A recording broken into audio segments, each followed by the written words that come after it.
좋으신 하나님이 주시는 은총과 또 평화가 이 오후 시간에도 사랑하는 여러분들과 함께 하시기를 빕니다.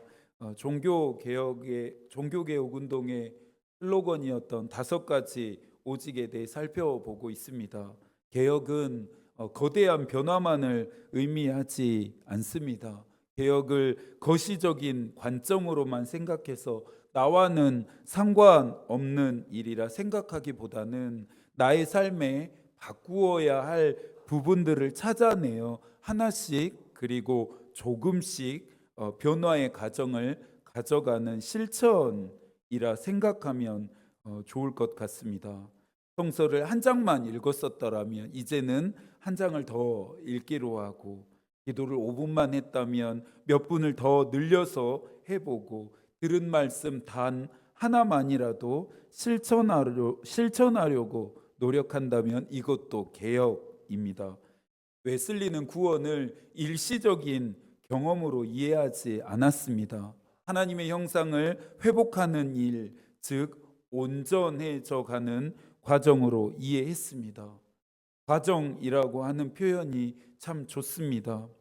하나님이 우리에게 원하시는 것은 완벽함이 아닌 온전함이고, 연약하고 부족하고 모자란 내가 온전해져 가는 과정을 지지하시고 격려하신다라고 하는 사실에 용기를 얻습니다. 저의 믿음과 삶은 변화되어야 할 부분들이 참 많습니다.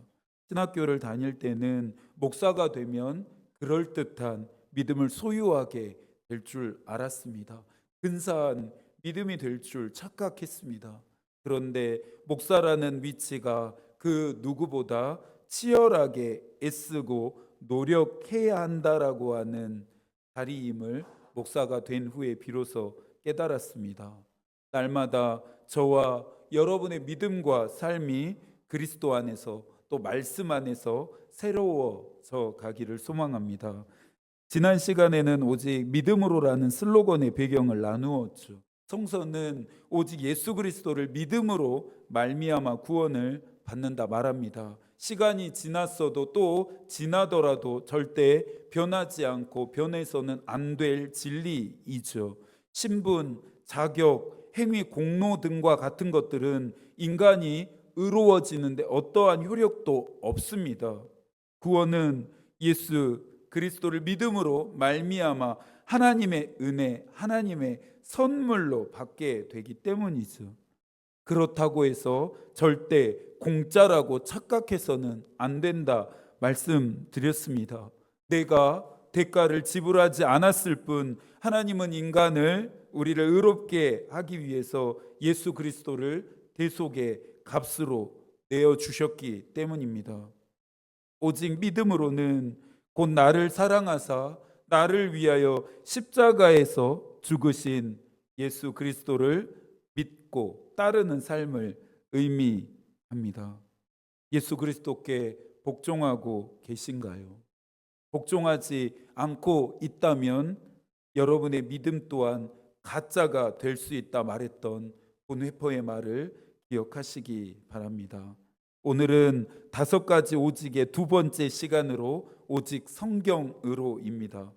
바울은 모든 성경이 하나님의 감동으로 되었다라고 말합니다. 성경은 1500년이라고 하는 긴 시간 동안 약 40명의 저자들에 의해서 기록됩니다. 여러분들도 성경을 읽어보셔서 알겠지만 각 책들에는 저자의 성향이 묻어납니다. 그렇다고 해서 기록 과정에서 인위적인 요소가 포함되었다는 뜻은 아닙니다. 하나님은 저자들을 감동하셔서 성경을 기록하게 하셨습니다.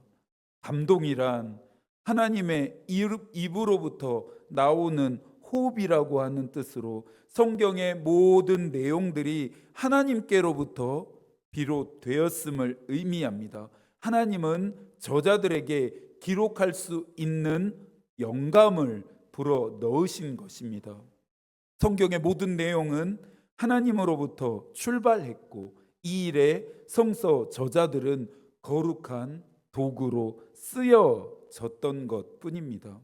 그렇다면 종교개혁 시대에 성경이 없었던 것도 아니었을 텐데 왜 오직 성경이라고 하는 슬로건이 필요했던 것일까요? 성경보다 더 권위가 있었던 무엇인가가 있었음을 짐작하게 합니다. 성경보다는 교회의 전통, 교황과 사제의 권위와 권한을 더 우선하면서 이 은혜의 자리에 사람이 서 있고 다른 것들이 있으니 당연히 교회와 복음의 본질이 타락하는 것은 자명한 일입니다. 그래서 바울도 오늘의 본문 15절에서 말합니다. 성경은 능히 너희로 하여금 그리스도 예수 안에 있는 믿음으로 말미암아 구원에 이르는 지혜가 있게 하느니라.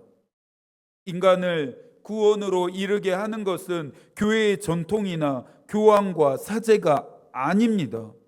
성경은 구원에 이르는 길을 분명하게 제시했는데요. 오직 예수 그리스도뿐입니다.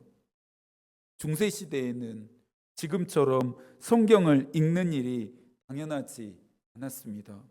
성경이 라틴어로만 기록되어 있어서 라틴어를 공부할 수 없었던 또 공부하지 못했던 대중들은 성경을 읽을 수가 없었습니다.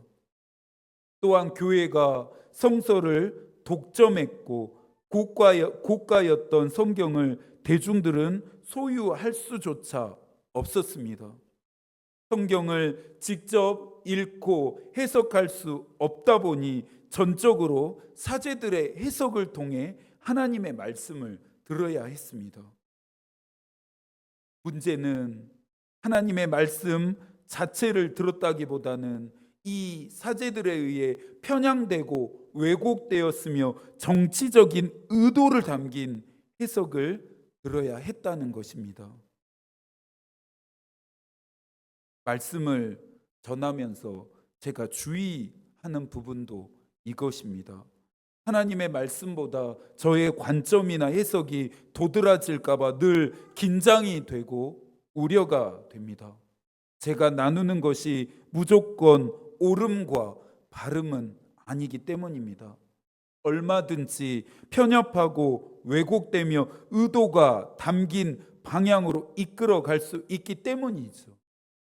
이것을 잘 아는 목사들이 바로 이러한 점을 무소불위의 권력으로 사용할 수 있기에 더 주의하고 노력하고 있습니다. 저에게는 손대지 말아야 하고 따먹지 말아야 할 금단의 열매이기도 합니다.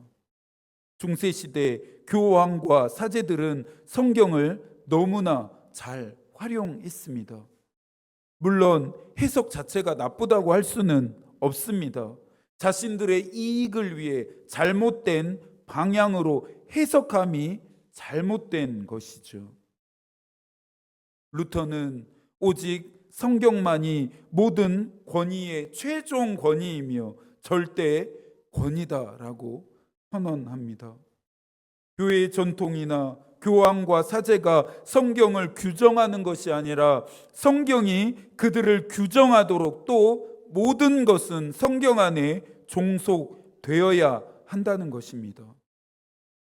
종교개혁 운동이 내걸었던 오직 성경으로라고 하는 이 슬로건은 결코 새로운 개혁은 아니었습니다. 성경을 원래의 자리로 돌려 놓자는 것입니다. 죄인인 인간이 의롭게 되어져서 구원에 이를 수 있는 길이 성경 안에 분명히 있다라는 것을 말하고 있습니다. 오늘의 본문 16절과 17절을 한 번 더 읽겠습니다. 모든 성경은 하나님의 감동으로 된 것으로 교훈과 책망과 바르게 함과 의로 교육하기에 유익하니 이는 하나님의 사람으로 온전하게 하며 모든 선한 일을 행할 능력을 갖추게 하려 함이라. 루터는 오직 성경이 모든 사람에게 최종 권위, 절대 권위가 되게 해야겠다 결심합니다. 교회와 교황과 사제가 독점하고 있었던 이 성경을 대중들에게 되돌려 주어야 한다 생각합니다. 외계어에 가까웠던 라틴어로 기록된 성경을 독일어로 번역하기 시작합니다. 성서 번역에 참여했던 자들은 보통 사람의 소박한 언어로 기록하는 것이 목표였는데요. 이 일에 당연히 앞장선 사람도 루터였습니다. 지난 시간에 오직 믿음으로를 먼저 나누었지만 종교개혁 운동의 슬로건인 5가지 오직의 출발점은 성경이었습니다. 오직 성경으로는 온전히 회개하고 모든 자들이 성경으로 돌아가자는 선언이었습니다. 이 하나님의 섭리가 절묘하게 역사의 흐름과 톱니바퀴처럼 맞물리는데요. 구텐베르크가 인쇄기를 발명하면서 성경은 급속도로 그리고 광범위하게 퍼져나갔습니다. 인쇄기로 찍어내는 성경은 필사 속도보다 15배 이상은 빨랐습니다. 인쇄공의 숙련도에 따라 1분에 2장에서 10장까지도 찍어낼 수 있었습니다. 가히 혁명이었습니다.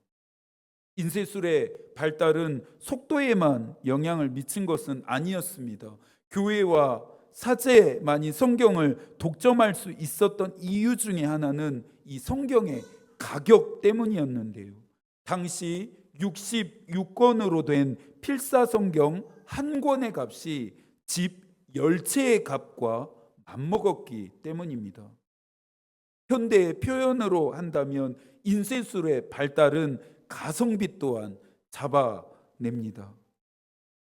인쇄술이 발달하는 과정에서 또 참 흥미로운 역설은 구텐베르크가 발명한 이 인쇄기가 처음에는 교황청의 면죄부를 대량으로 인쇄하는 데 사용되어졌는데요.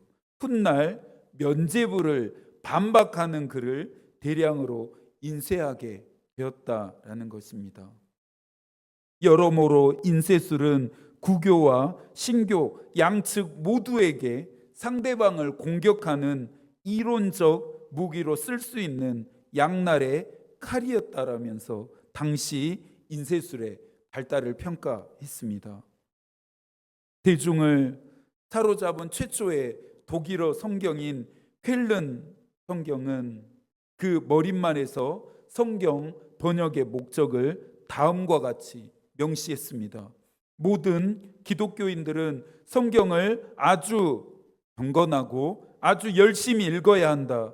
따라서 이 책을 읽을 가능성이 있는 모든 사람, 즉 배운 사람이나 안 배운 사람, 성직자나 세속인은 성경을 읽음으로써 자신의 영혼 구원과 위안을 찾기 위해서는 자신에게 맞게 누구나가 읽어야 한다. 하나님의 감동으로 기록된 성경을 통해 온전해지고 선을 행할 능력을 갖추도록 스스로가 내 자신이 성경을 읽으며 교훈과 책망과 바르게 함과 의로 교육함을 받으라는 것입니다. 14절입니다. 그러나 너는 배우고 확신한 일에 거하라. 바울은 성서의 저자들이 하나님의 감동하심을 따른 것처럼 우리에게도 하나님의 감동하심을 따를 것을 권면합니다. 서두에서 하나님이 우리에게 원하시는 개혁은 거대한 것이 아니라 했습니다. 우리의 믿음과 삶을 변화시키는 작은 실천이라 말했습니다. 이번 주부터는 다시 성경을 읽어 가십시오. 감리교 믿음 생활의 특징이 철저한 규칙인 만큼 어떻게 성경을 읽을 것인지 여러분만의 규칙을 먼저 정하십시오. 그리고 그 규칙을 따라서 아주 경건하게 아주 열심히 성경을 읽어 가십시오. 하나님은 성경을 통해 만날 수 있습니다.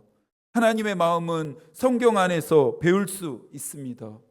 히브리 시인의 고백을 들어보시겠습니까? 시편 119편 105절과 106절입니다. 주의 말씀은 내 발의 등이요 내 길에 빛이니이다. 주의 의로운 규례들을 지키기로 맹세하고 굳게 정하였나이다.